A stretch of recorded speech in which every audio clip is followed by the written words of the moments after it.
पहिला बाहर प्यार कहनी ओहू में पड़ल बाधा मारल चाहे उहे जेके जहने ज्यादा से ज्यादा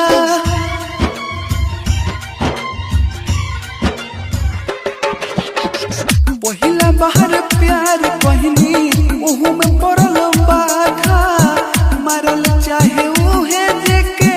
जहने ज्यादा से ज्यादा मार दियो